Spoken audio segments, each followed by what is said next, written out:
Bienvenidos a Crónicas Directo Bogotá, un espacio para narrar la ciudad, hoy desde nuestras casas. Roberto Rivera Sarmiento tiene marcada en su cuerpo y en su mente las huellas de la violencia inclemente que por décadas ha asaltado a Colombia. Con apenas 2 meses en el ejército tuvo que enfrentarse a los estragos del Bogotazo y a una lucha de colores que recuerda con claridad y que espera nunca vuelva a repetirse. La llegada del primer carro a Suaita, Santander, su pueblo natal, le dejó una marca a Roberto Rivero Sarmiento, huella que la historia colombiana dejó en su cuerpo. Me puse a mirar y le dije a Gonzalo, le dije, mira, están reclutando. Y yo, no, yo me voy, camine. Yo me quedé ahí. Y ahí fue donde empezó la historia mía con las Fuerzas Armadas. Nació el 9 de mayo de 1929, siendo el primogénito en una familia conformada por Matilde Sarmiento, una maestra del magisterio, y Alberto Rivero, miembro de las Fuerzas Armadas de la época, y 9 hermanos. Mi mamá, Matilde, y Alberto, el esposo de ella. Nomás ahí se ve en la mirada de ella la tranquilidad.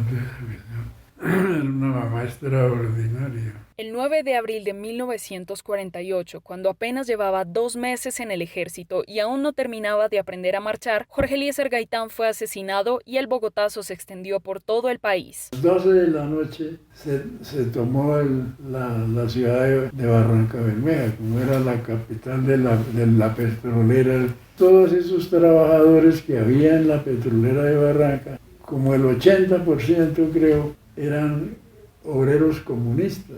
Entonces hacían parte de esa revolución del asesinato de Gaitán. Entonces por eso tocó tomar eso así, con toda clase de armas de la nación. Esas manos fueron las mismas que en su momento enterraron los cuerpos que iba dejando la violencia. Y su mirada, ahora apaciguada, fue testigo de las atrocidades cometidas por culpa de los trapos rojos y azules. La compañía a la que yo pertenecía le tocó tomarse el cementerio. Nosotros duramos ahí casi un mes durmiendo en el cementerio y aguantando hambre, porque lo único que nos salvó era que en ese cementerio había muchos árboles de mango y estaba la cosecha de mango. Eso nos ayudó mucho a nosotros a soportar. Y luego ahora tumbas en el piso y entierre. Cada vez que el sargento Primero Rivero recuerda lo que vivió durante la época de la violencia, se pone inquieto. Su mirada dulce se torna seria y su cuerpo se pone rígido como una piedra. Y había por el centro de la plaza un muro en ladrillo así, que dividía y daba a la iglesia, que tenía 2 puertas. Por una puerta entraban los liberales, por otra los conservadores a la misa. Figúrense, la mitad de la iglesia mirándose ahí con odio. A sus 92 años no termina de entender tanta violencia injustificada. ¿Cómo se arregla este mundo que lo tenemos inmundo?, se pregunta. ¿Cuántas cosas ha sufrido Colombia en violencia? ¿Cuántos millones de colombianos han muerto a la sombra de semejantes fechorías? El cuerpo del abuelo Roberto Rivero fue marcado por la violencia, pero su alma no se dejó doblegar. Y aunque en su rostro están las huellas de las atrocidades de las que fue testigo, hoy cada palabra del pasado pareciera retratarse en el presente. Isabel Krug ha tenido un amor constante desde el inicio de su vida, la selva. La relación de esta antropóloga y dermatóloga pasó de una simple fascinación a una verdadera pasión por todo lo que hace parte de ella. Ahora desde su casa en Barichara reconstruye la experiencia de toda una vida en contacto con la naturaleza desde el arte.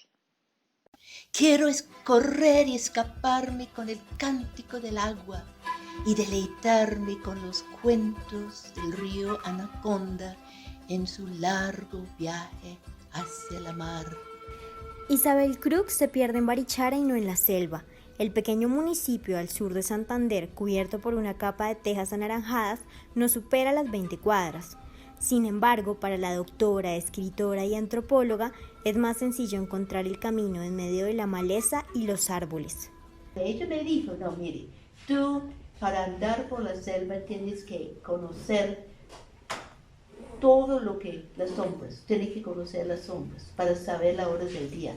Cierto grillo empieza a cantar a tal hora, entonces tú sabes que ya son más o menos mediodía. ¿no? Recuerda su estadía en el interior del Putumayo, donde tuvo la oportunidad de conocer las costumbres y rituales de los indígenas Huitoto, a tal punto de ganarse la confianza de la comunidad. Y una vez el abuelo me dijo, me haces un favor y me traes coca.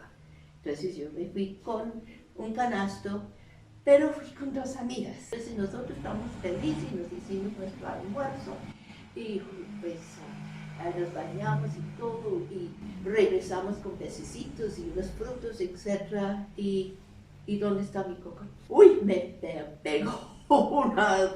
Uy.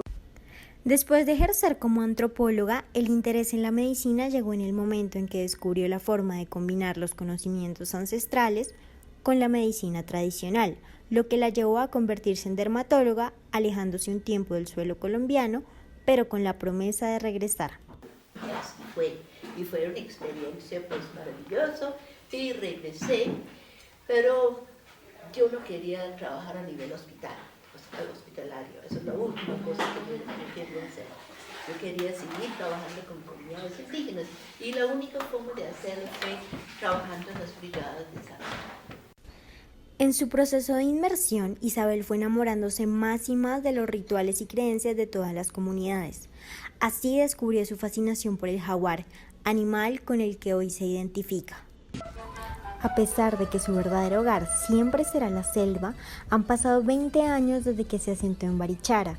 Su arte, sus poemas y esculturas le dan la sensación de libertad andando por la selva, recordándole todo el tiempo la enseñanza más importante de su vida con los indígenas. Alejandra Olmedo vivía la vida de cualquier estudiante universitaria. Sin embargo, su vida dio un giro total al verse envuelta en una situación que la llevó a terminar pagando tiempo en prisión y a repensar totalmente su papel en el mundo. Ya en libertad, Alejandra pretende cambiar así sea en una mínima parte la vida de aquellas mujeres que siguen tras las rejas. Como si un pequeño pedazo de su alma se fuera en cada bolsa, Alejandra empaca uno a uno los mercados que enviará al Buen Pastor, con el objetivo de dignificar a sus excompañeras privadas de la libertad, porque ella, por experiencia propia, sabe que en este país, para ser presa, solo se necesita ser libre. La libertad la entendemos de tantas maneras y al mismo tiempo somos como tan negligentes con una palabra tan fuerte como lo es la libertad. Y transformar esa idea de libertad es un beneficio no solo para la gente que está en la cárcel, sino para todo el mundo. La Fundación trabaja desde varios enfoques para mejorar la vida de las mujeres en la cárcel, informando a la ciudadanía y brindando asesoría jurídica a quienes lo necesitan. Mediante talleres, actividades ocupacionales, lo que sea, que pues se formen en diferentes habilidades, aptitudes que les permitan educarse y prepararse para la vida en libertad. El 3 de septiembre de 2018, el CTI llegó hasta 2 cuadras de su casa para capturarla. Ahí comenzaría un juicio que semanas después le quitaría su libertad por 14 meses en el Buen Pastor. Las primeras semanas fueron muy de como acostumbrarme a esa realidad, a estar, digamos que muy conectada con las dinámicas para no quedarme atrás y que de pronto me fuera a llevar después del camino y la gente que no se queda atrás. Entonces, digamos que esas primeras semanas para mí fueron mucho como de absorber todo lo que veía y de aprender cómo debía relacionarme, cómo tenía que hablar, cómo no podía hablar, qué no podía decir. Cuando ingresó a la comunidad terapéutica del penal, buscando la mitigación del consumo de drogas, compartió con más personas y conoció mujeres de otros patios, dándole un giro positivo a su vida, como lo reconoce hoy su padre. La hija mía es, en un término muy coloquial, un alboroto completo. Muy altiva, muy expresiva, muy espontánea. Entonces eso fue un escenario, un episodio muy doloroso. Y ese reencuentro produce un renacer, pero que eso prácticamente nos invitó a que, como dice una canción que canta Rubén Blades, familia es familia. Fueron sus papás quienes la apoyaron en el nacimiento de Transformando la Libertad. Ellos la acompañaron intentando que ella y sus compañeras no se sintieran solas. La mariposa, el símbolo de esta fundación, representa ese cambio que tuvo y que quiere que todas tengan por su paso en la cárcel. Respecto como el futuro de la fundación y en general el mío, la verdad yo no quiero pensar en eso porque, no sé, la vida cambia mucho. Entonces, digamos, yo pienso un día yo estaba yo para la universidad y aquí en la esquina me cogió el CTI. Nunca volví a mi casa después de 14 meses, entonces yo no pienso en eso, sí, pero de pronto mañana ni amanezca, entonces realmente para mí es como el día a día. Esto ha sido todo por hoy. Nos vemos en una próxima emisión.